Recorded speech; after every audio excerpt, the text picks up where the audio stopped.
Hello, everyone. Thank you so much for joining us for Black Writers Read. My deepest apologies for starting late. It is 12:12. I started late because I was fangirling. Lori, she's amazing.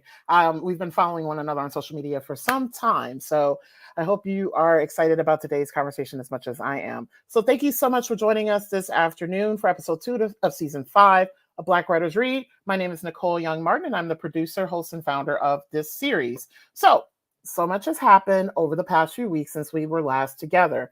The first big thing for folks who have been following me on social media and such for the past couple of years, and also to listening to the podcast, which you may hear them at some point, are puppies, the mofos, the pups.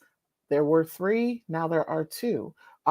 We lost Lola, the matriarch, the little chihuahua, my raw dog, literally raw dog, sous chef, assistant.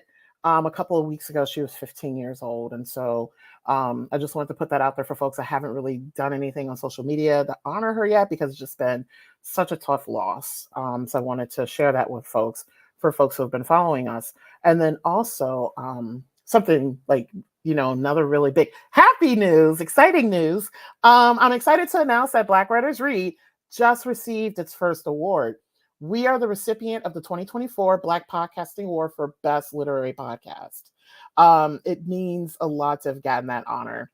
So thank you all so much for championing this work and elevating the platform. I look forward to the continued growth and reaching an even wider audience through the platform fostered through the Black Podcasting Awards Network, which is really, really large, including today's guest. She actually won the same award last year in 2023. So speaking of fostering networks and communities, I'm really excited that today's conversation is all about ways to hold space for BIPoC writers to be brave, meet their goals, and uplift their dreams. So let's go ahead and get started. Black Writers Read showcases, celebrates, and honors the words, work, and traditions of Black writers from across the country, across genres, across experiences, and across the African diaspora. Black Writers Read is a behind-the-scenes conversation into the craft and what it means to create as a Black author in today's society. Since starting the series during the summer of 2020, we've hosted almost 70 authors representing 10 plus genres from 5 countries and 17 states.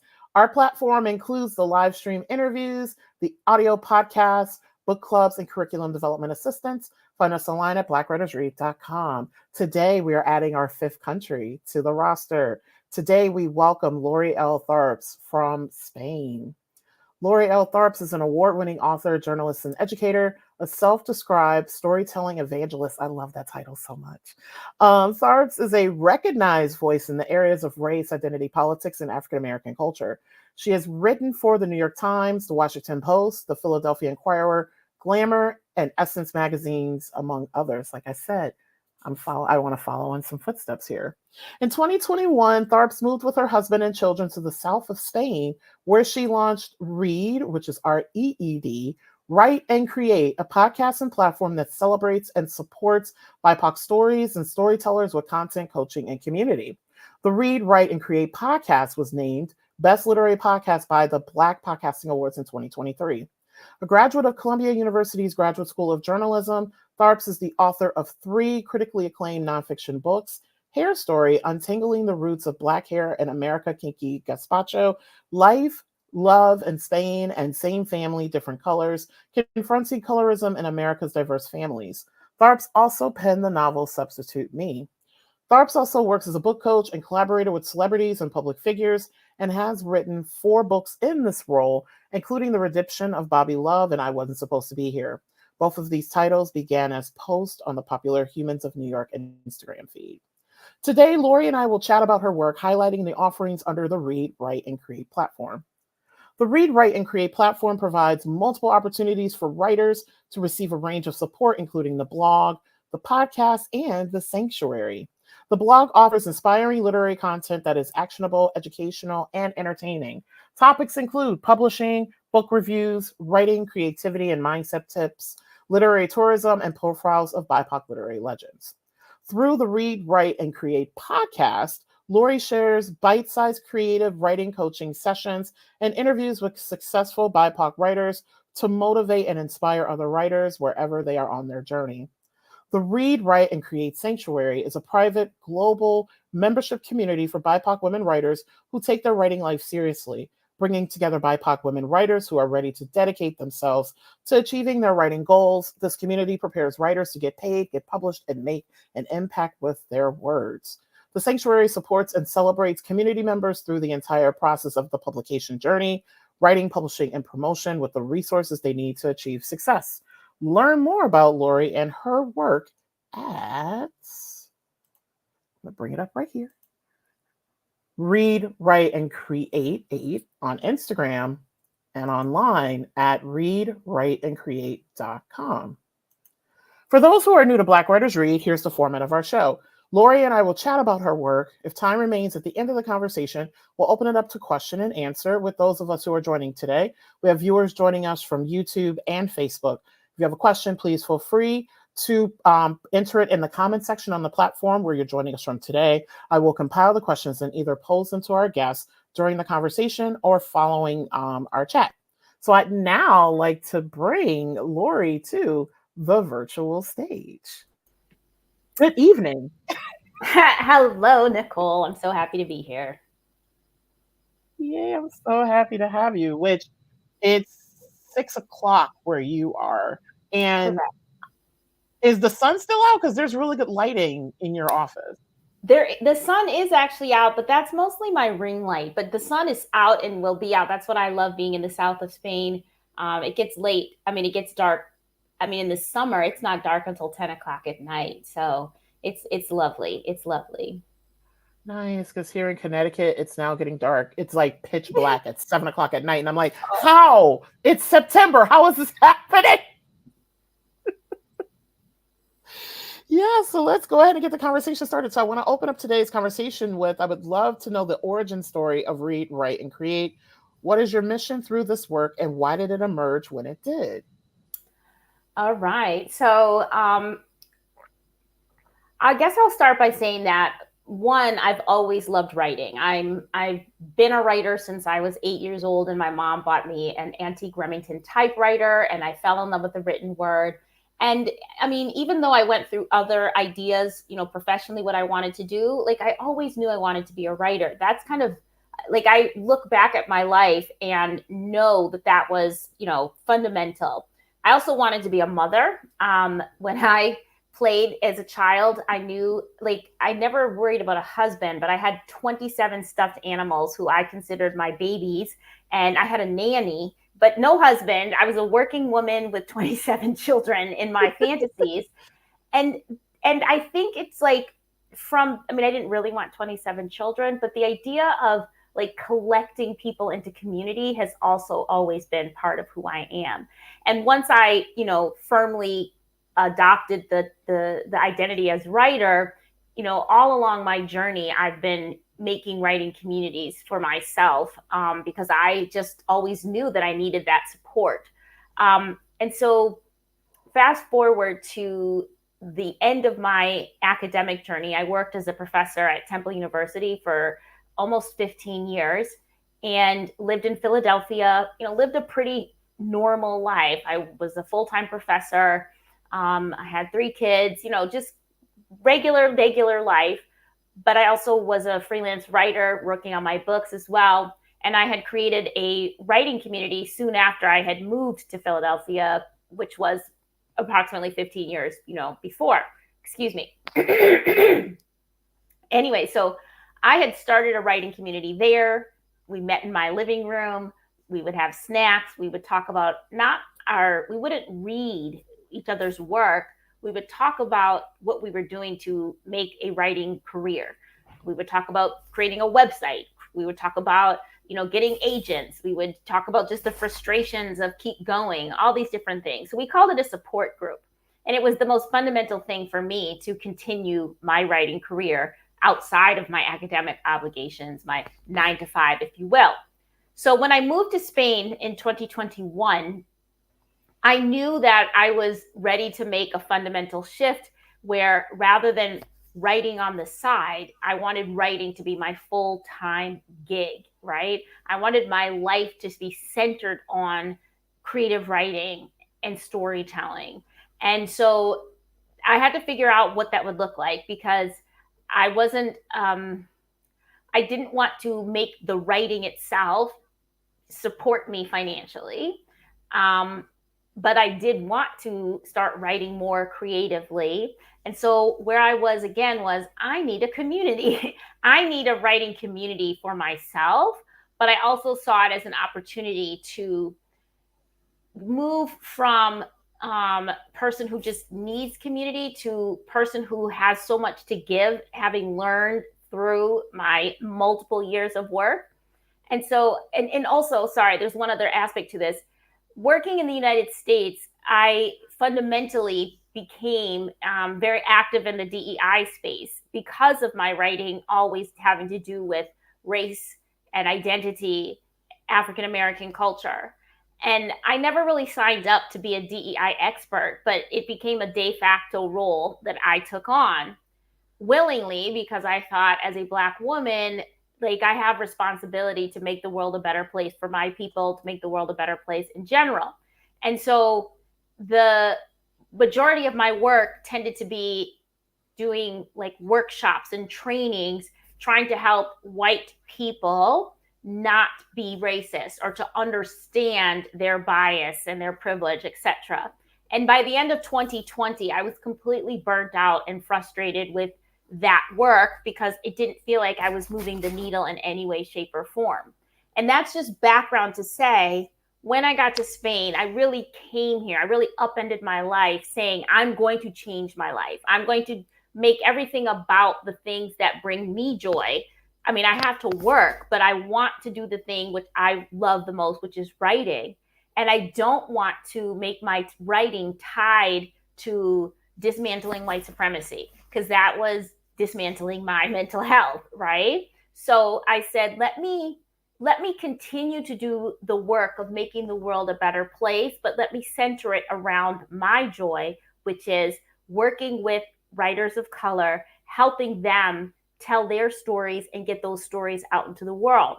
So I can be doing my favorite things, but still, hold on to my commitment to making the world better. But why not work with the people that uplift my spirit? And if I do my job well, that means I get to read more wonderful works coming from people who are telling the stories I want to read anyway, right? So that was the gem, that was the seed of Read, Write, and Create, was how can I love my work, know that I'm helping people, and know that I'm taking my best skill sets and putting them to a very noble cause. I think storytelling ruined the world, but I think storytelling can save the world. And when I say it ruined the world, the false narratives that we all cling to in a lot of ways, because those are the ones that were given to us, the biggest false narrative being white supremacy, that somehow white people are superior, is the biggest story that we've all fallen for, so to speak. So now I believe if the storytellers who weren't allowed to speak, to share their side of the story, those from marginalized and oppressed communities, particularly women from those groups, that is our job. We got to save the world with our stories. So Read, Write, and Create really is my new way of, quote unquote, saving the world, but centered in a space where I go to work happy and smiling. And every time I do something where a win is to see one of my writers get that book deal, or to see one of my writers have a breakthrough and figure out what their story they want to tell is. I mean, it's like, they say if you love your job, you never go to work a day in your life. I mean, I work hard, but I love it. I love what I'm doing.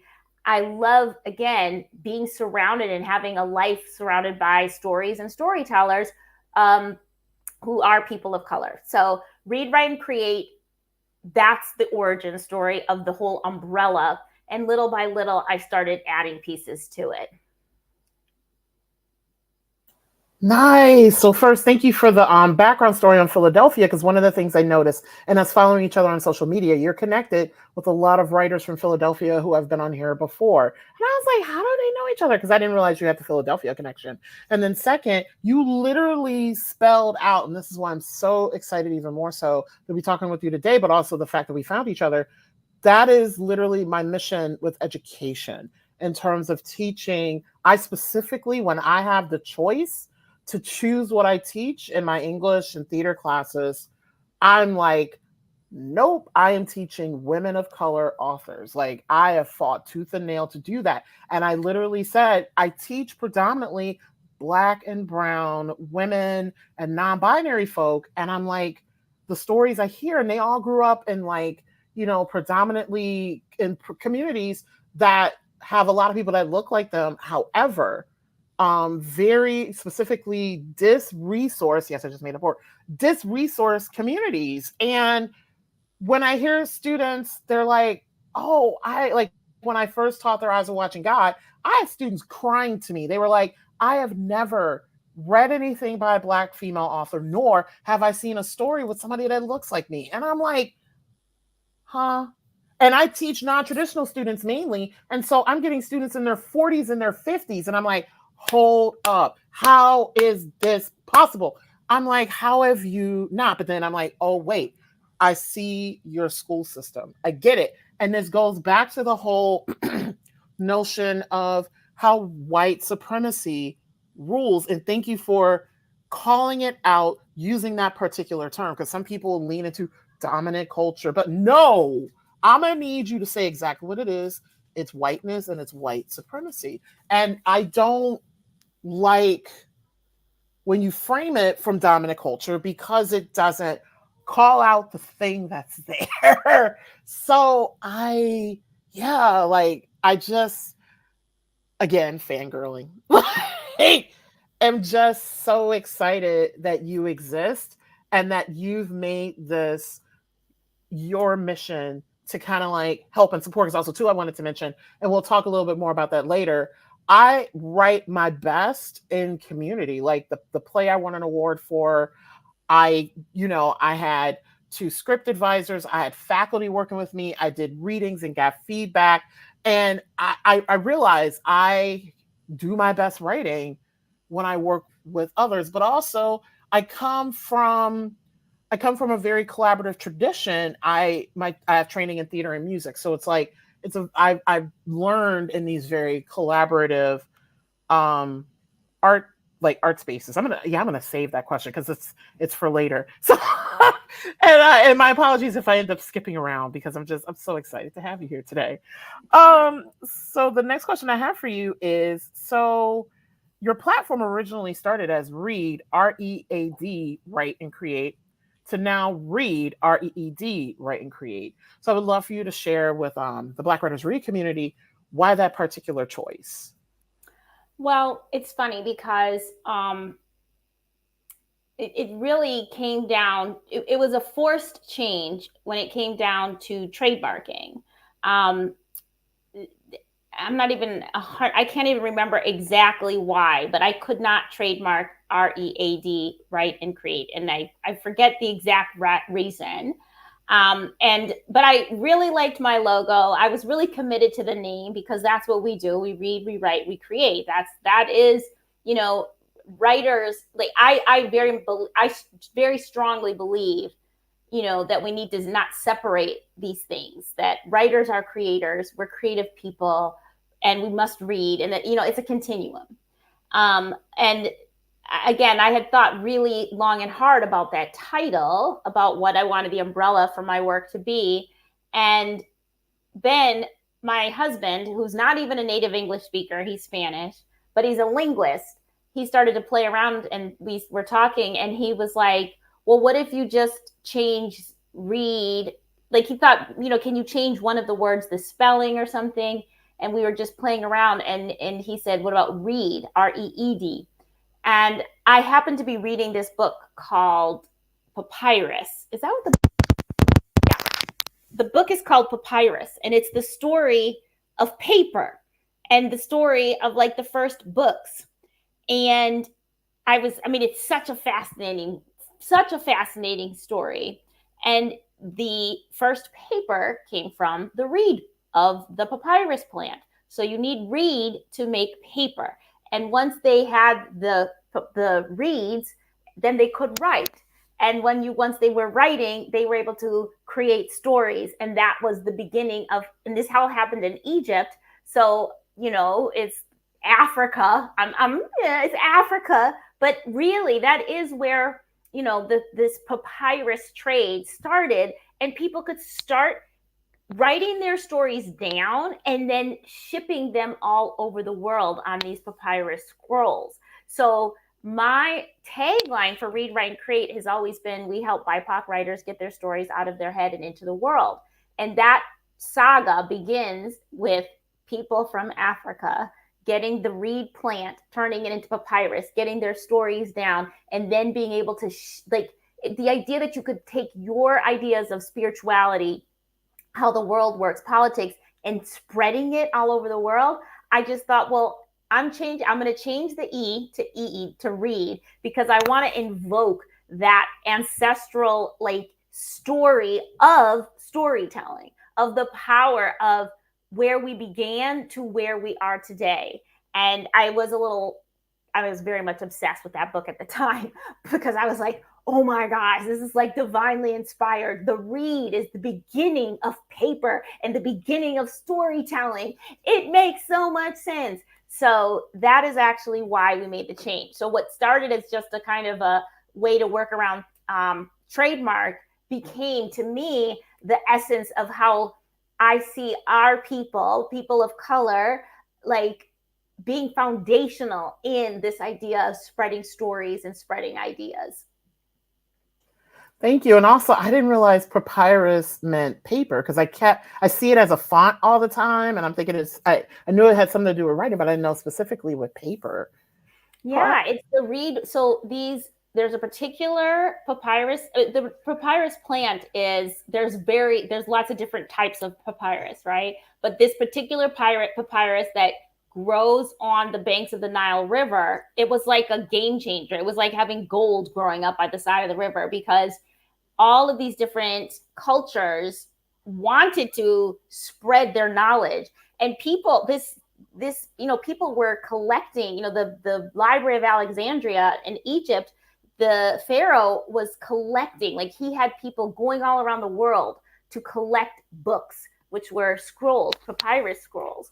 And because they grew the papyrus, it's like they dominated the market. So if you wanted to write a book, if you wanted to write your stories, you needed this fabulous papyrus coming out of Egypt. So this story, the woman who wrote the book, it's fascinating, because you just don't realize, something that we take for granted was considered like treasure. And they had treasure hunters going around to other countries, getting their books, getting their stories on papyrus, and bringing them back to this first library in Alexandria.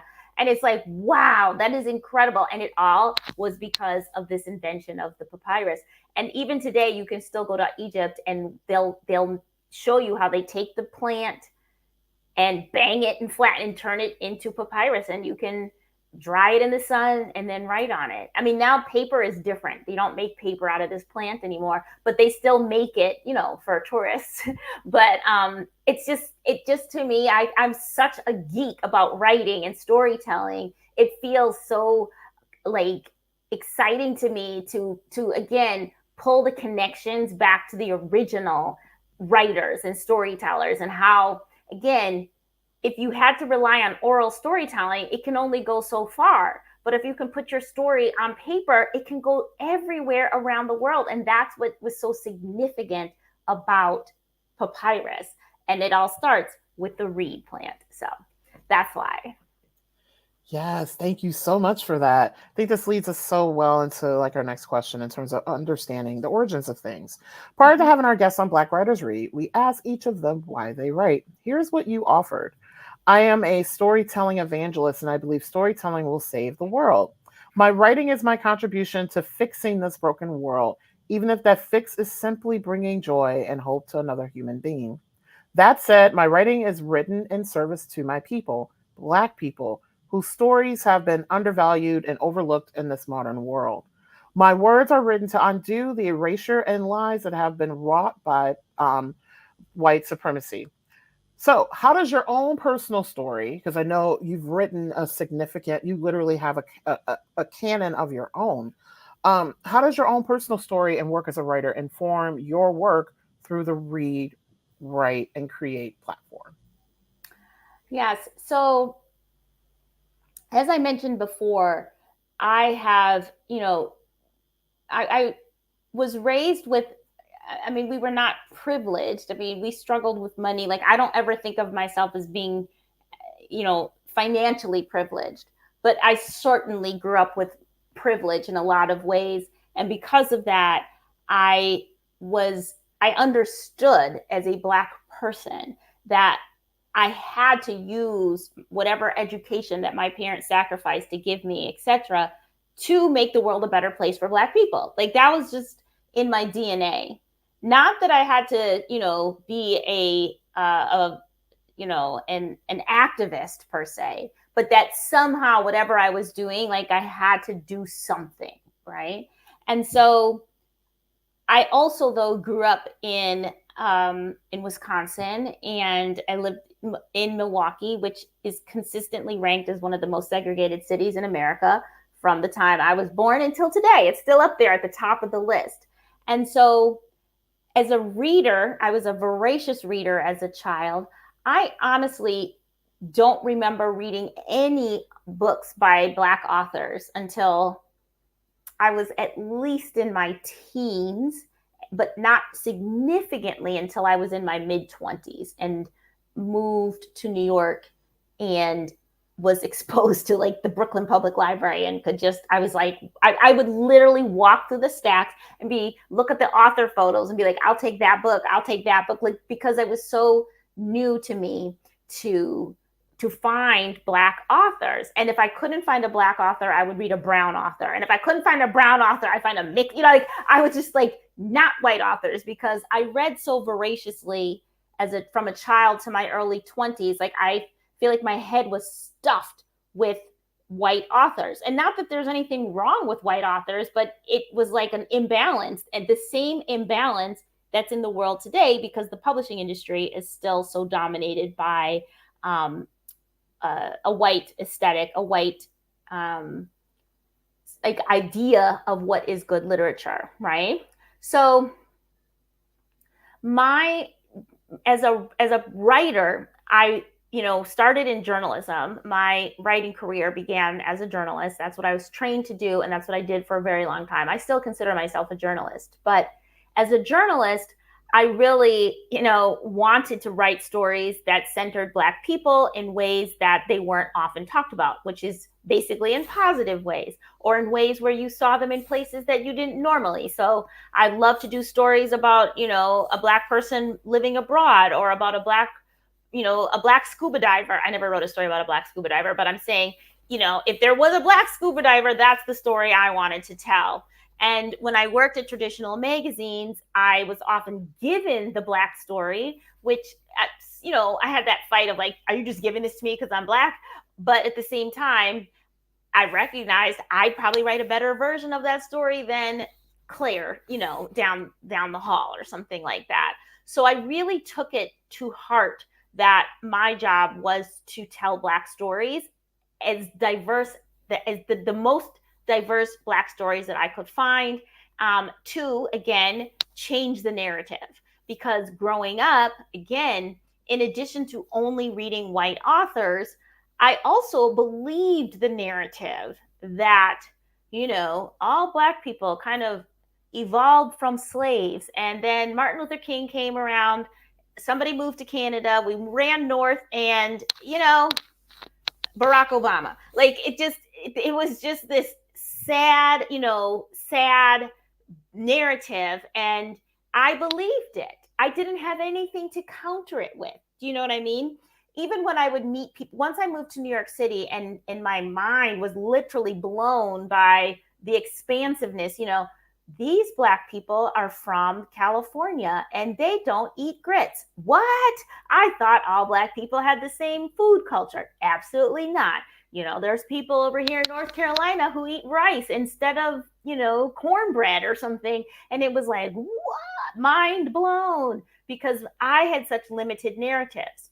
So as a writer individually, I wanted to always, again, if ever there was the Black story that was the unknown Black story, right? The story of Black people doing things that's not expected from Black people. That's what I was really interested in doing.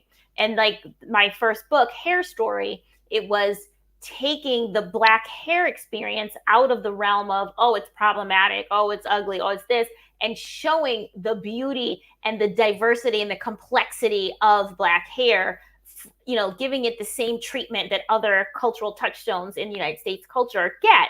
So that was my mission as an early writer, if you will. And so Read, Write, and Create is just a further manifestation of that, where I want to create a platform. I want to create a resource for more writers of color. And I'm saying writers of color because even though my experience has been as a Black writer, I know Latina writers have the same experience. I know Asian American writers, Native American writers, Indigenous writers, they can tell the same stories. And in fact, I just finished reading a whole bunch of applications because we had an open period for the sanctuary for new members. And, you know, the Chinese Canadian applicant, her story sounds like mine. You know, I had no idea. I had a racial awakening at 25 because I had been so indoctrinated into the predominant white culture in Canada where she grew up. So now she's like hardcore, like, I've got to talk about Asian writers, and so I understand the value of community. I understand how our similar experiences, if we work together, we can be a strong force to, again, disrupt the narrative that people of color were dominated and oppressed because they were weaker, because they were stupider, or because white people are just inherently better. And how do we do that? We tell stories. We get our stories out into the world. And again, that has been, you know, what I needed and didn't have. And then I started creating it. And now I'm one level up where I want to create the resources so even more people can do it, right? I can't change the world by myself, Nicole. I need other warriors in the fight. And so my warriors are word warriors, right? I need to deputize. I need to give other writers not just the permission, but the mission to do the same thing. Is like, we need to flood the world with alternate narratives. Yeah, and this is one of the reasons why I'm so glad that our podcast exists in the same space. Also, Black and Published exists, and that we're just expanding it. Yeah, and we're flooding it like crazy, which I love. Which, by the way, I love how we kind of rotate guests. Like, we've had some of the same people on our podcast, which I love, and we talk about very different things. Mm-hmm. I'm so glad that you talked about being a journalist, because one of the other things that I've noticed about past Black Writers Read guests, we've had on a lot of former attorneys and journalists. And one of the things that I noticed that they do, they have to bear witness in a very unique way. And I think this is why because some of them, I asked them questions around the transition from that thing to writing. And it's kind of like a seamless transition, but it can be framed from the sense of joy and actual authentic experiences rather than the burden and the oppression and like the trauma and the, you know, and so now you gave me something else to really, really think about when I have these conversations with folks who were once journalists and attorneys, because there is an interesting, you all have a very you're trained to have a very interesting like vantage point on particular experiences and how you share and guide others through that experience. Mm-hmm, mm-hmm. Absolutely. Absolutely. Yeah, so I'm going to jump around questions, which for folks who are new, I send questions ahead of time to our guests. So I want to jump to this question because I think it kind of ties and follows up nicely with a lot of the things that you shared. So one of my core values is doing work in community. I get a sense that that is one of yours too. We did a lot of talking, which is why I started late. That's before we came on. I actually appreciate all the communities that you have created and continue to nurture for writers. So I'd love to hear your thoughts on the process of writing in solitude. I think this is a very white supremacist concept, one that can be informed by the rugged individualism, where it's like the whole you pull up by your bootstraps and all sort of stuff, and you don't need anybody else. Which that has not been my world at all. My world, because my training initially is in theater and music, is they're in very collaborative art making forms. And my writing practice started in a collaborative form. I was in a writing group, and then also I do my best writing. What like the play that I got the award for, I had faculty when I was a grad student at UMass Amherst who were my script advisors, and over time, that play and other plays that I've written, they've like been workshop and things like that with people putting on its feet. So I, even in my like poetry writing and now memoir writing, I actually have a book doula, and I have for my creative nonfiction writing, I have a writing coach. I'm like, I can't, I've never been able to exist in the space of writing alone. So I find it especially troubling because I've seen others do it, and we know this exists. I get really teed off when I meet other authors who do not acknowledge. So there's a community that you have surrounding you to generate work, but then there's the community of folks that you have to get the work out there, and that's the publishers and the editors and all those things. And I hate when people don't, they're like, I did this by myself. I'm like, boo boo, no you didn't, no you didn't. Even if you generated the material by yourself in a little bitty office with no window and in a pot of tea, you did not get the thing on the shelf by yourself, boo boo. So I'm like, no. So I'd love to hear your thoughts on the myth of the solitary writer. How can and does this harm emerging writers specifically? Because that's one of the things, like with a lot of my students who are interested in creative writing, I'm coaching them out of. Like they're like, well, I like, even with my students in my writing, my like developmental writing courses and English classes, they're like, wait, they're like so in a hurry to put the thing on paper. And I'm like, just put your thoughts on the page. We're going to workshop your essay. We're going to workshop your research paper together, rather than you trying to do like a all nighter and all these things. So just talking about the dangers of the myth of the solitary writer. So I'm gonna, because I have a I have a pattern that's happened here and also in my classroom, where students look at me and they're like, what was your question again? So I'm gonna, because I give a lot of backstory before I ask the question. So how can and does this harm writers, especially emerging writers and others seeking out writing careers through non-traditional pathways like myself? Like I have degrees in the arts, but they're in other disciplines. I'm now really just leaning into writing. So I would love to hear your thoughts on the danger of the myth of the solitary writer.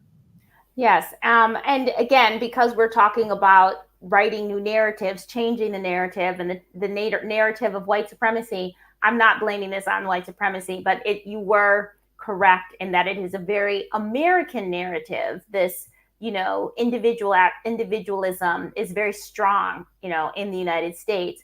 And I can't speak on this from other cultures, even though I live in Spain. I'm not plugged into the Spanish writing community. So I can only speak that Americans do this to our own detriment. This idea of, has to be done by yourself, individual action, pull yourself up by the bootstraps. There's so many ways that we really applaud doing it by yourself, right? Not asking for help. All of those things are considered weak in American culture. So the myth of the solitary writer, and again, we all figure these things out in our own time, in our own way. So I don't want anybody to feel like badly that they bought into the myth, because if you live in America and you, I don't know, pay attention to literary culture, what you're going to see is, like you said, being in a room, your pot of tea, no windows, feeling down, maybe being an alcoholic, right? I mean, there's all these myths of like Hemingway and all these great white men being alcoholics, talking to cats, and then suddenly they're, the toast of the town, right? You don't hear about what else was going on around them. I fell into that trap. I believed I didn't even have a vision for what it would mean to write in community. I always had a writers, I didn't always have, but for a long time I had a writers group, but we didn't write together. Like I said, it was more like a support group where we would be like, don't give up. And like, do you have an agent? That kind of thing. So we were on the right track, but I wouldn't say that I wrote with them. You know what I mean? And so only since starting the work of Read, Write, and Create and creating the Sanctuary, which is a writing community for BIPoC women writers, where we do everything together, meaning we offer co-writing sessions, we have regular craft talks and craft meetings together. We talk about, how do we promote our work? We share resources. We're on, we have a virtual living room, if you will, to have conversations. It wasn't until I created that for other people did I really understand the power of having a writing community. And I then, anytime I do something, I go back in history. I look for crumbs, historical crumbs, to show me that what I'm doing is the right thing. And I really deep dived into this idea of writing communities, and come to find out that all of our great writers, Black, white, whatever, had writing communities. And Virginia Woolf, who gave us this, a woman needs a room of her own to write, she was in a writing group. She was in the Bloomsbury group, which is one of the most well-known groups in England. And the Bloomsbury group in particular, she was one of few women, but in that group, you had journalists, other writers, people who were connected to publishers. So let's think. Not only do you have somebody to bat around ideas with, which is what they did, they would sit around in their lovely apartment and be like, hey, I'm thinking about writing a book about this. Or what do you guys think about that? Or this is happening in the news. Oh, I'm going to write a book. Great. Here's the manuscript. Do you want to read it for me? Sure, I'll read it for you. I'm a writer. I can help you. Now it's better than the average person's. Oh, my dad I'm a journalist for The Guardian. Do you want me to review the book in The Guardian? And you're like, well, you see how that works? Virginia Woolf wasn't in a room by herself and then just became Virginia Woolf. She had all of these people around her in different fields and different arenas, but within some sort of writing connection, some way. They didn't all have to be writing the same thing, but they all brought their own talents to the table and uplifted one another. The Harlem Renaissance, same thing. We say the Harlem Renaissance, but there were a group of writers within the Harlem Renaissance. Zora Neale Hurston, Langston Hughes, Countee Cullen, all these people. They would have rent parties for each other because, maybe you're struggling. You can't be writing and struggling. So they would help each other. Chester Himes was a up and coming writer he was a little bit at the tail end of the Harlem Renaissance, but Langston and those guys who had some privilege by then saw him, coming up and said, hey, let me introduce you to some publishers so that you can, get your writing career going. And James Baldwin in France, he would invite the people down to his, come to France and, hang with me and my crew, and we'll get you in your own, we'll get you writing as well. Ernest Hemingway, J.R.R. Tolkien, James Joyce, they were all in a writing group together. Tolkien and C.S. Lewis, who are both doing kind of sci-fi, they were in the same writing group together. I mean, come now. Why, the narrative of the solitary writer doesn't even mesh with the reality of our greatest writers. They all had communities to work with. And the community that I based the Sanctuary on was the sisterhood, the community that Toni Morrison, Alice Walker, June Jordan, Audre Lorde, they were all in the same community. They were like, listen, the publishing industry is not here for us. So we have to do a lot of this ourselves. I love this, the opening paragraph. They would get together at someone's house, eat gumbo, and drink champagne, and either read each other's work or tell each other, like, girl, that's not even good. You need to go back and think about that better. But also, listen, I have this connect here, or why don't we promote together? And they were, what is it that the tide rises, everybody rises in the tide. I don't know what that saying is, but the point is, together, we help each other and we all rise, right? We create a better system for all of us, because the system in place was not made for women of color, writers. And today more than ever, where women of color writers are like the number one writers who are getting banned by book banners, like there are so many reasons why we're already, below everybody else. We get the least book deals. Our promotional campaigns are the least funded, although we are the people that buy the most books. Ironic, is it not? So we have to stop thinking that somehow doing this alone is going to get us in a better place. I was saying just the other day to somebody, the prize is the same. I want to be on the bestseller list, or I want this literary prize. Like, you don't get a special extra one if you do it by yourself. It's the same prize.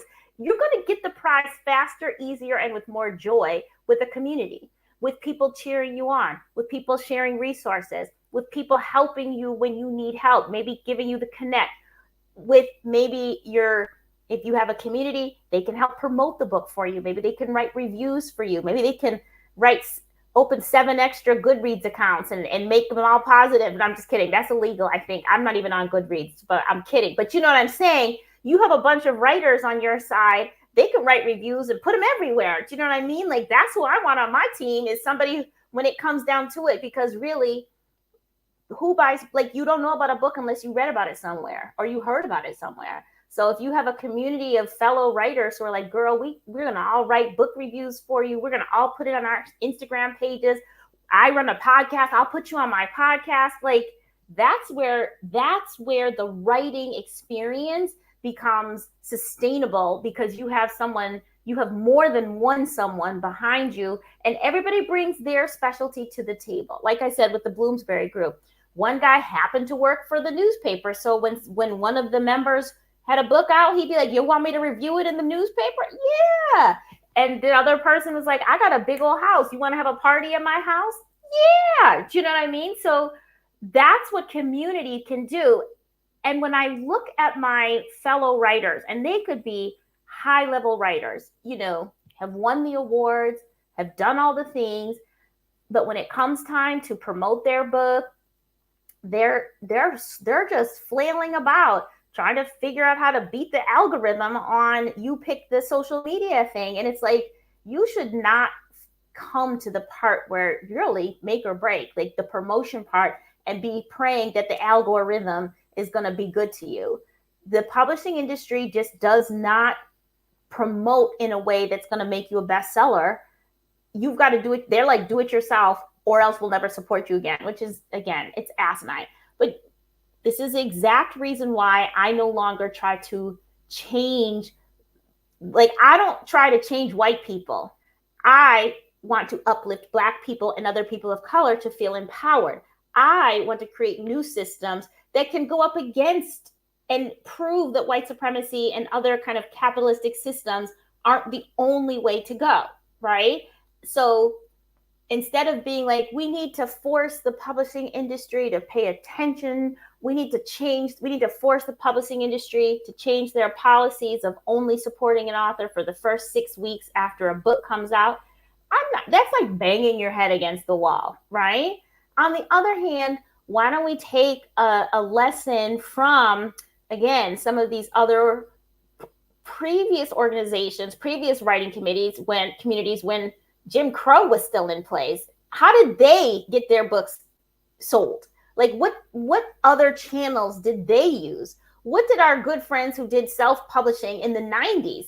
You know what? They went to churches. They went to hair salons. What did Madam C.J. Walker do? Was she like, hey, white hair care companies, can you help me sell my Black hair products? No. She was like, give me a basket. I'm going to my people. And she became a self-made millionaire. She subverted mainstream America, because she was like, they're not really trying to make products for Black people that work. They're making them, but they're crappy and insulting. And so she said, here's what I'm going to do. And she wasn't the only one doing it. There were other Black hair entrepreneurs. So it's not even like it was a scarcity thing, right? So it's the same idea for me, is we are fooling ourselves thinking we should be doing this alone. And excuse me, I don't blame anybody, because the narrative of a writer is do it by yourself.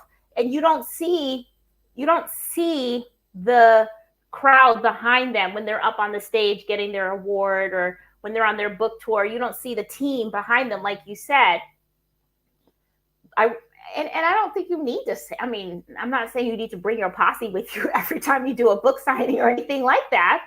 But for the most part, excuse me, if you're a writer, like any other creative, having a squad behind you just makes sense. And to your point, Nicole, theater people know this, right? Like theater, creating pieces, it's a collaborative effort. And I heard a podcast about Shakespeare that just blew my mind and gave me even more impetus to really hammer this idea of solitary writer is baloney, it's a lie.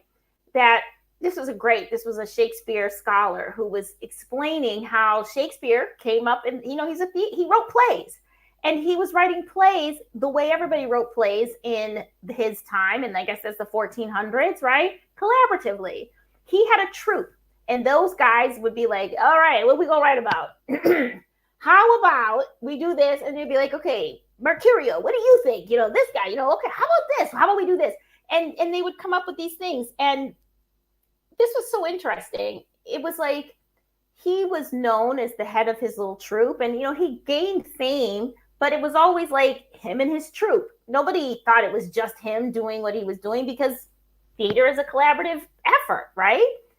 It wasn't until like 100 years later that the British were at the prime of their colonial empire building, and they needed to turn him into a figurehead, and they kind of whitewashed his collaborative, his fellow playwrights that helped him and created and turned him into, like, elevated him on this pedestal of this singular, like, genius of the theater. And I was like, whoa, like that has been done many times, where they rewrite somebody's history, right? I mean, they didn't whitewash him because he was already white, but they sanitized him, and they made him, because this was part of we are the, what do they call it? Manifest destiny. Like, we are such a superior race. We have to spread ourselves everywhere. They needed these like figureheads. They needed these images to show how superior they were. So Shakespeare became the example of the best writing. And really, she was saying how like all of his work was collaborative. And a lot of people think that Shakespeare, like that a woman wrote his work. She's like, it's not even that. She's like, a lot of people were writing his work. It wasn't even like, that's how theater people work. That's just what they do. So that was just like the kind of the icing on the cake for me, to recognize that our greatest writers were working in collaboration or had some sort of support, some sort of community behind them. And so it is a myth of a solitary writer, because like I said, Shakespeare, Hemingway, James Joyce, all of these people, Toni Morrison, Alice Walker, all of these people who we lionize, they had their communities behind them. And so when you stop and think like, well, what do I get from doing it by myself versus what do I get if I do it in community? There is no difference, except perhaps peace of mind with community, perhaps more joy, perhaps less time spent doing all the things that, could have been done with multiple people. And I think there's also some bit of that scarcity mindset, especially with those of us of color, because we think, because the publishing industry has made us think, because that is what they literally say, well, we already have our Black writer, we already have our Chinese writer, so we think, well, if I can't be friends with the other writers because it's a dog-eat-dog world out there and there's only room for one of us. When in fact, if you do well and someone else does well, like, you're just building a bigger audience for people who want that type of work. People don't think that though, because they believe this idea that, oh, I can only have one. I can only be one of us, so I better just keep it to myself. And that is problematic thinking that just reinforces the solitary writer thing. And I mean, look, theoretically, the sanctuary is my first big public attempt at proving that this is true, that my writers, like you just watch, my writers are going to be more successful because they have the resources of the sanctuary behind them. And I, people are gonna be knocking on my door. Can I join the sanctuary? I'm gonna be like, no, you can't. I'm just kidding. It's closed because you didn't believe. I'm kidding. That's not me. The sanctuary's doors are closed just because we just closed our things last night at midnight, but we periodically open them to new members. But the point is, I so firmly believe this, and I'm speaking about this constantly because even I thought, why do I need other people to write with me? Why? And then I realized, well, then you get the accountability. You get your work done. If you have somebody saying, hey, Lori, you writing today? Let's write together. I used to think that was weak or something like that. I should be able to do that myself. I don't need somebody reminding me or somehow that I don't even know what I thought. It was just an accepted belief that I had to do it myself. And now I look forward to co-writing sessions because it keeps me accountable. I look forward to sharing ideas with other writers, telling them, oh, I'm working on a novel about this. Whereas before I was like, oh, I can't tell you what I'm working on, or if I hear about a opportunity and I know other writers who are working on something that this opportunity would be good for them, it's all good. They win, I win. And so again, knowing how I thought just a few years ago, I understand that people have to hear new stories, new narratives before they buy into it. But for my sister scribes, for my fellow BIPoC women writers, I need you to get this message sooner rather than later, because there's too many things out in the world that are working against us, right? They're working against us that will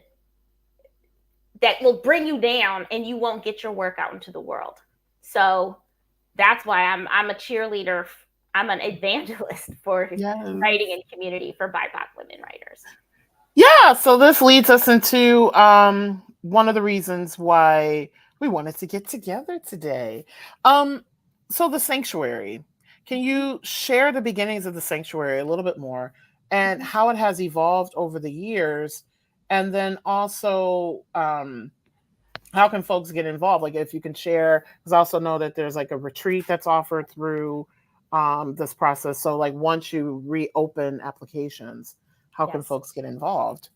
Yes. So the sanctuary is actually not even a year old. The sanctuary was launched at the end, officially at January 2024. So I'm like, what month are we in? It's the September. Month 9. Yep. So we launched in January. So we're not even a year old.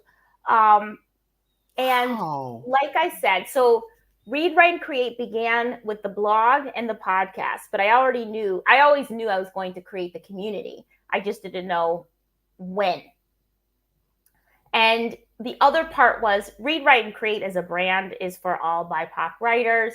I mean, my goal is to get BIPoC writers, but the sanctuary is specifically for women, BIPoC women writers, because again, I firmly believe it is our voices that are most needed, and our voices that are the ones that are most frequently sidelined, erased, and silenced.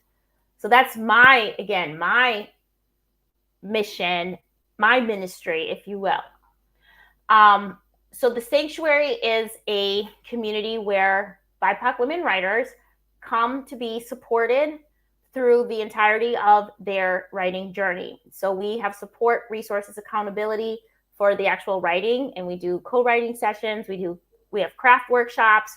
We bring writers and authors in to talk about their own careers, and we also talk about publishing. So you write the thing, and then you have to get the thing published. So how does that happen? So we're also provide resources, workshops, etc. on the publishing journey, the publishing process. We are platform agnostic, although our goal is to get you published with traditional publishing. But if that doesn't work, let's do self-publishing. But we do aim for traditionally published work. So we also then have to talk about promotion and audience building, because you write the book, you get the book published, but then you got to get it in the hands of the audience, right? You need readers.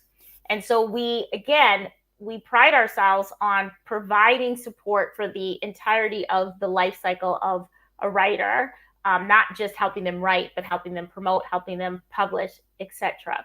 So we have a lot of fun. I love the sanctuary so much. We keep it intentionally small. We're not here like, you're not going to come into the sanctuary and find pre-recorded classes or a course or something.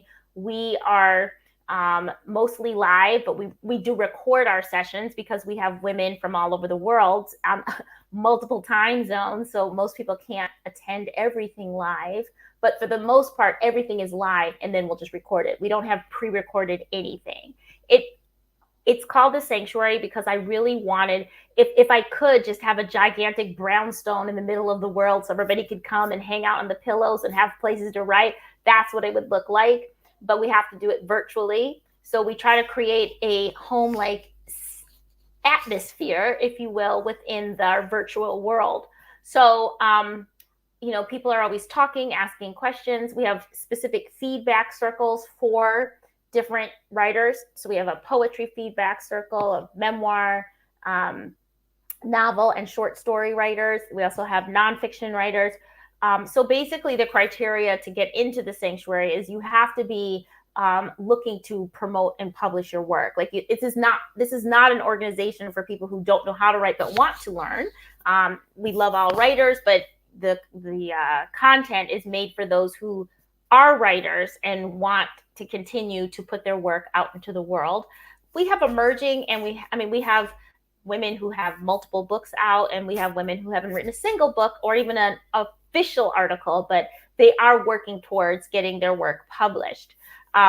So that's what the sanctuary is. And again, you have to apply to get in. We just closed our doors last night at midnight. We open the doors only 2 or 3 times a year. Again, we're not trying to be the biggest group. We're trying to have a small, intimate group. We have, let's see, we have about 75 members right now, and we'll probably cap our membership at, I don't know, something like 150 or 200 at the most. But it's a really engaged community. It is not a community, like I said, in name only, where people just watch recordings and check out. We expect our members to be community members, and that's what this is. It's a community, and people help each other out. We get accountability partners, beta readers. We just had 4 members collaborate and perform or present at the Furious Flower Poetry Conference, which is incredible. They found each other in the sanctuary. It was a beautiful example of what happens when you are in community, because one of the women said she wanted to do something, didn't have anyone to present a panel with, asked around, found 3 other members, and it was incredible. They did a little dry run for us, and it was beautiful. So again, if you just think about the basic idea of bringing BIPoC writers together, it's like the collaborations, the sharing of resources, the support. It just happens because that's who we are. And we, as myself as the founder, my community manager, we try to create workshops. We bring in writers, we bring in experts that we know are going to just uplift everybody with their expertise. So we bring in agents, we bring in writers, we're bringing in a bibliotherapist in November. We have a Read Like a Writer book club, and we have the writer herself coming in to speak. We have Ingrid Contreras, who wrote The Man Who Could Move Clouds. That's what we're reading for our next book club. She'll be coming in to talk about her craft, like how she wrote this book. So again, when I think about doing it alone, if you try to put together, going to workshops, finding all the places to submit, getting the connects with agents, finding publishers who come, you can't do that all by yourself. I mean, and if you did, you wouldn't be writing. It's like you would be doing one or the other. And so by putting it all in one place, you get such a benefit. And I feel like, my writers are winning. My writers are winning competitions. They're performing or presenting at major conferences. They're getting jobs. it's amazing. And again, it's just proving how it's proving the benefits of being in community as women writers. And research actually shows that women who write in community become more productive. They actually, their confidence as writers increases. They get more done, and they collaborate more. So it's like the research even shows that what I'm doing makes sense and actually has tangible benefits for women writers in particular. Nice. So you recently hosted a retreat in Portugal, which y'all go to Instagram, Lori L. Tharps, or Read, Write, and Create. And the pictures are gorgeous. And I loved how much you were able to kind of give us snapshots into the process of what happens during the retreat. So I'd love to know why Portugal for this retreat. And Yes. then if you could give us some insight on what a typical retreat would look like. Sure. So my goal is always to do a retreat. So for my writing retreats, I want it always I want to include Black culture into my retreats that are global. And because I live in Spain now, and because I have done a lot of research on the hidden Black history of Spain, I thought that all of my retreats would be in Spain. But after my first retreat, my writers were like, can we go to Portugal or Greece next? And, you know, I'm a people pleaser. So I was like, let's try Portugal. So, and now I've basically decided that my retreats will always be on the Iberian Peninsula. So Spain, Portugal, and I'm saying Morocco. Like those are the three places where my retreats will be. And again, the Read, Write, and Create retreats are open theoretically to the public. But if you're a member of the sanctuary, you get first dibs. So I didn't even open it to the public because it sold out to sanctuary members before it could even go. I could open it wide. It didn't even go to my newsletter subscribers. So if you're in the sanctuary, you get first dibs on the retreat. If it doesn't sell out, then the people on my newsletter will go. And if that doesn't sell out, then it goes to the wide open public. But we usually only have 8 spaces, 8 or 9 spaces. So you got to get in. So mostly it's going to be for sanctuary members. I am thinking of expanding the size, but right now, just like the sanctuary, my retreats are very high touch. You are really coming to experience, to not only to focus on your writing, but to really improve your ideas of what your writing life needs to be about. In other words, we exercise our creativity muscles. We talk about the fullness of the writer's life. In other words, how do you practice curiosity? How do you practice your observation skills? How do you improve your ability to capture human emotions or the scenes outside of you? What is the gift and magic that happens as a writer? Something that comes in your head that you then translate onto the page. I try to make my writers experience a magical experience while they're with me on retreat.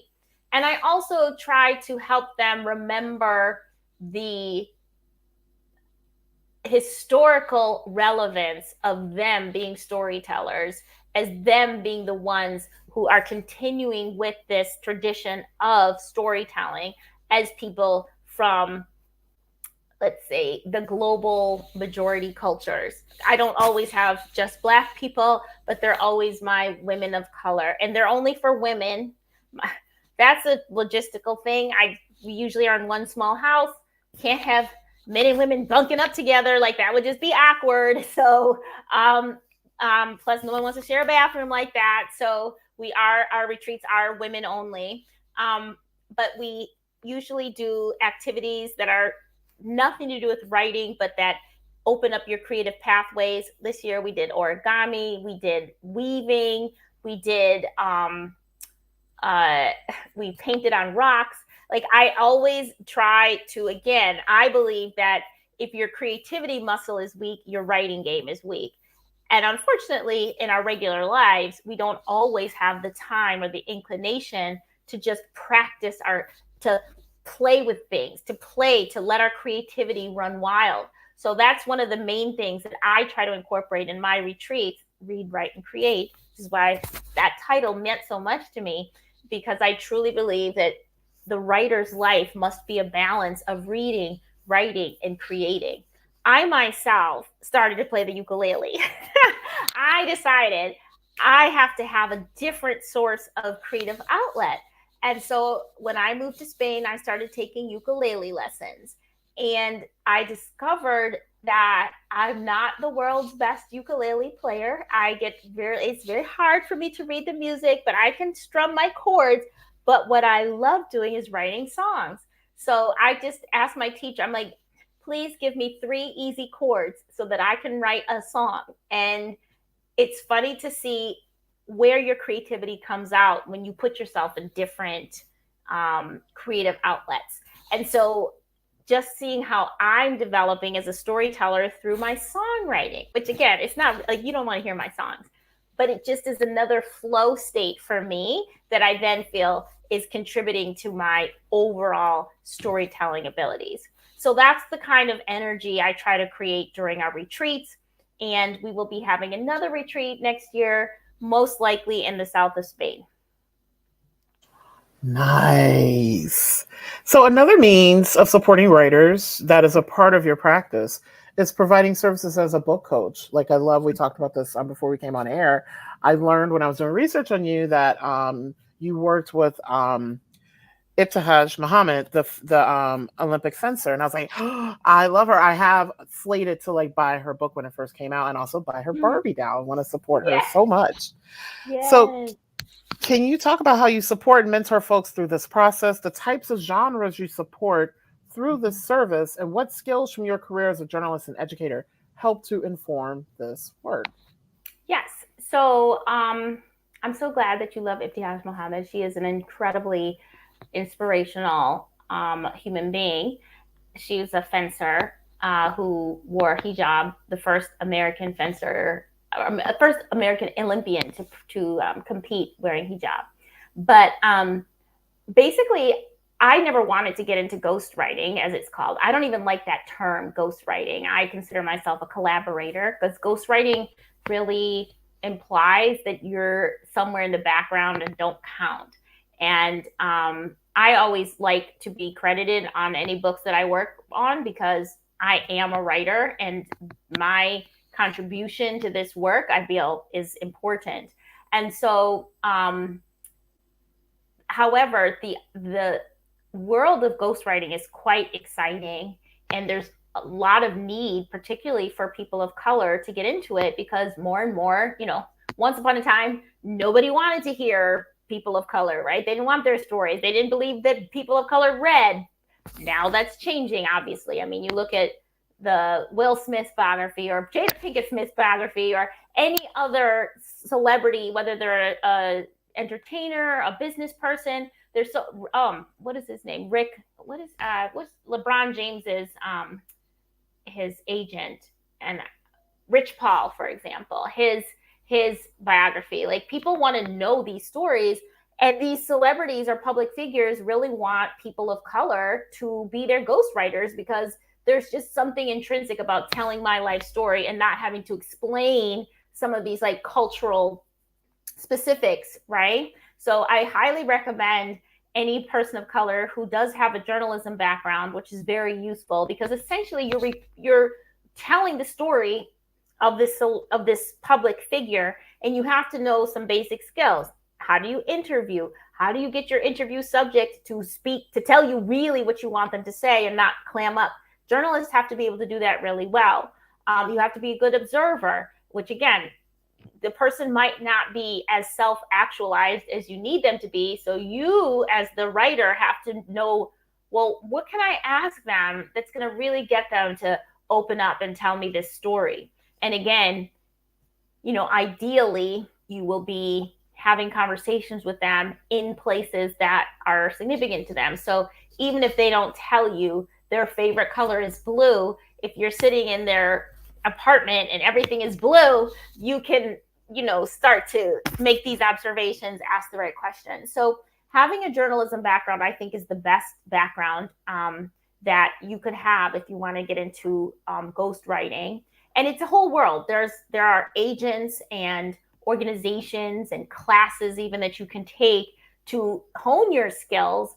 You can get an agent who just does ghostwriting. In other words, celebrity X wants to write their memoir or whatever. This agent will be called and say, hey, do you have a ghostwriter who would be good for celebrity X? Someone who's done lots of celebrity memoirs, or who has a background in, maybe you're an entertainment journalist, so you would be a good celebrity ghostwriter for such and such celebrity because you follow that industry, for example. So if you have a I'm neither a fencer, an Olympian, nor a sports expert. However, I do have an expertise. I was known as telling stories of unusual Black people, right? That was always what I wrote about. So it made sense for me to write the story of the Black Muslim fencer Olympian, right? That really falls under the category of not your normal Black story. So it was a good thing for me. And then once you do one ghostwriting assignment, it's easier to do the next one. And again, it's great if you don't always get to select your assignments, but you can kind of build up a reputation of, oh, she's really good at this type of story. She's really good at this subject area. She did this, and that. Like she always does, again, celebrity singers or something like that. I wouldn't say I have an expertise in this area, but I seem to get called on for kind of Black extraordinary stories of every people, though, of normal people who have extraordinary stories. That's kind of where I would say my area of expertise is. And so you just, again, it's almost like being a journalist. You get a reputation for expertise. So then people know, okay, I have a chef client. Oh, this person is great with, she's written a lot of chef ghostwriting. She's done a lot of ghostwriting for chefs. You would get called. So it can be a whole career. And there are people who are professional ghostwriters. That's what they do. If you love writing, if you are good at telling other people's stories, I think of actors who have to interpret other people, maybe do accents. And in some ways, a ghostwriter, you got to get into the life of somebody else. If that's your bag, it can be very lucrative. And it's often done in a short amount of time. Whether the celebrity doesn't have a lot of time, so you got to hurry, or it's a celebrity with a short, it's like they want, this person is a celebrity right now. Like they're famous right now, but they may not be famous in 2 years. So oftentimes a ghostwriter is asked to come in and write this book in 3 months. Normally it takes a year and a half, depending on the book, but ghostwriters in general have to write fast. So if you are a fast writer, which is another thing that comes from journalism, if you know how to work on deadline. If you're a fast writer, like I said, you're good with people because there's a lot of human, getting somebody to tell you their whole story. You have to be a good people person, a good listener, and a good observer and researcher. The hardest thing about ghostwriting is if the person isn't necessarily, again, like I said, self-actualized. They don't really know what makes them interesting, and you have to pull it out of them. And sometimes people are embarrassed. They don't want to tell you what they did when they were 14, XYZ, but that's the kind of juicy stuff we need to write a whole book. It's not just an article. So that's a skill set. So again, if ghostwriting is something that you're interested in doing, again, having a journalism background, but again, there are lots of resources to take classes, to get a mentor, certain agents. It's a whole separate world And if you want to get started, I often recommend that people try doing like ghostwriting for a blog or somebody's newsletter, so you can get in the habit of writing in other people's voice and starting there, because then you can say, oh, I do have experience, because nobody hires somebody to write a book with no experience, right? But if you're like, oh, I've been ghostwriting this businessman's newsletter for, a year and a half, you can kind of use that as the starting point of getting yourself in that world. Nice. And folks, just FYI, I don't know what's going on outside, but speaking of journalism and broadcasting, my dogs are wooing to report on what's going outside in the window. And I'm like, it ain't that major, y'all. Like, for real, it's not. So to close us out, I'd love to know what is next for you and how can the Black Writers Read community support you on this journey? Well, thank you for asking, Nicole. So right now, I am fully focused on building the sanctuary to be the resource that I know that it can be. Like I said, we just had 29 new applicants in this 2-week period. So getting those people in. If people who are listening are interested in being a member of the sanctuary because they want that community to be a part of, feel free to send an email to hello@Read, Write, and Create. We will keep the doors closed last night, but if you're really interested and you really know this is what you want, send us an email at hello@Read, Write, and Create, and we'll send you an application. But it has to be today, Saturday, September 28th, and we will, extend that deadline for one more day. But again, you got to say you heard it on Black Writers Read, and then we'll really consider your application. Also, one of the things that I'm doing personally as a writer is I have spent the majority of my writing career writing nonfiction, even though when I was 8 years old and was like, I'm going to be a writer, I knew I was going to be a novelist.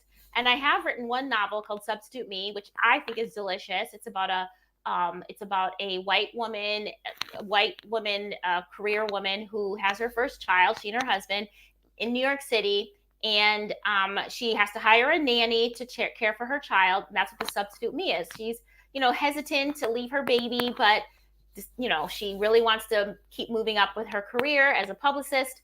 And the story is told in alternating chapters between the white woman and the Black woman she hires to be her nanny. The Black woman they're the same age, and the Black woman is from Michigan, and it came from an upper middle class family. And so in a different world, they would have just been friends. But then you have the dynamic of the Black woman working for the white woman. And so you just hear their stories in alternating chapters. And the question I was trying to answer in that novel is, what happens when you hire another woman to be you in the house? Like, how does that work? And then how is that impacted by race? Right? So that book came out in 2008 or 2009. And then I didn't write fiction anymore because I was in academia and I had to write nonfiction and journalism, which was fine. So since moving to Spain, I have recommitted myself to writing fiction. So hopefully the next thing you hear from Lori L. Tharps will be a new novel, will be a succession of novels. I have one written and I'm working on another one that is truly, it's about a Black woman in Spain. That's all I'm going to say. But hopefully that'll be out sooner rather than later. And yeah, so I'm continuing to just develop my craft as a fiction writer, which feels like a new writing career for me. And I'm very excited to be doing it in community with my fellow sister scribes in the sanctuary. So how people can support, join my mailing list at Read, Write, and Create. If you look on the website, readwriteandcreate.com, there's a link for the mailing list on the bottom and the footer of the website. Also, listen to the Read, Write, and Create podcast. The podcast, I'm always sharing either interviews with amazing BIPoC writers, and we talk about how they structure their career. It's really meant to be instructional on how to have a productive literary career. I don't bring on debut authors. I bring on authors who have been in this game for a while and are, quote unquote, successful at it. And then in between those interviews with the current writers, I talk about our literary ancestors or our literary angel sisters, as Bernice McFadden just coined this new term, angel sisters. I love it. Those writers who came before us and managed to be successful writers despite sexism, despite violent racism. I mean, I go all the way back to Phyllis Wheatley, and I use their lives to glean specific literary lessons that we can apply to our lives today. So, for example, Phyllis Wheatley was the first African American to publish a book in the United States. Before it was even the United States, still colonies. She was enslaved when she was writing her poetry. She was enslaved, and she continued to write even when she was caring for her 3 sickly children, working as a chambermaid because she was eventually freed. And that episode is about making the time to write. And essentially, I ask at the end of like every episode, if Phyllis Wheatley can be enslaved and write poetry that makes her an international literary star, why can't you figure out how to make the time in your life? Because it cannot be as bad as being enslaved, right? So we use the lives and their inspirational lives, but also what were they doing that made them successful despite the times that they were living in? So that's the Read, Write, Create podcast. I would love it if you would listen to that and let me know what you think. Because again, I'm in it for the long haul to support my fellow BIPoC writers. Yeah, thanks for mentioning that episode, because that's actually that episode about Phyllis Wheatley and Timby Locke, because I think I just finished reading her book. That's how I got introduced to your podcast, through those 2 episodes. Well, it's funny because we're about to do a rewind of that Timby Locke episode, so everybody will be able to hear it. It's coming up soon. That's so fun. It's so funny. I was like, wait, how does she know that? Because I was like, oh, right, it's a rewind episode. I was like, I just recorded the Timby Locke, but no. That's right. Yes. So, Lori, thank you so much for starting your evening with us. You're in Spain. You're about, like 6 hours ahead or so. And also for starting us off with an amazing afternoon here. At least East Coast, it's 1:39 p.m. The sun actually just came back out. I'm like, yes, thank you. Yeah, so it was so lovely having you on. Thank you so much. Well, thank you for having me, Nicole, and congratulations on your Black Podcast Awards, Best Literary Podcast. Congratulations. That's really awesome. Thank you so much, Lori. So I'm going to close this out. So thank you so much for joining us for episode 2 of season 5 of Black Writers Read. We will be back next week, actually, like that soon, on Saturday, October 5th at 10 a.m. My apologies, train in the background. I live like train tracks two houses away. We're welcoming back horror writer Tracy Cross to talk about her newest book, A Gathering of Weapons, which is scheduled for release on October 1st. This is one of the several episodes that we'll be bringing back past guests in season 5 to talk about their newest work. Next week on the audio podcast, you'll hear an excerpt from my conversation with Danielle LeGros-George and Jonathan Todd from the special virtual event that we hosted several weeks ago. Support Black Writers Read by subscribing to my YouTube channel or the audio podcast, which is available on Apple Podcasts, iHeartRadio, Spotify, wherever you get your podcasts. And while you are there subscribing to the podcast, please feel free to drop a review, as supporting the podcast as a subscriber or a reviewer, you're helping to grow the community, which will then help me to garner future sponsorships and other forms of support for Black Writers Read. So thank you all so very much for being here this afternoon, and more importantly, for ensuring that Black authors continue to matter. I'll see you in a couple of weeks.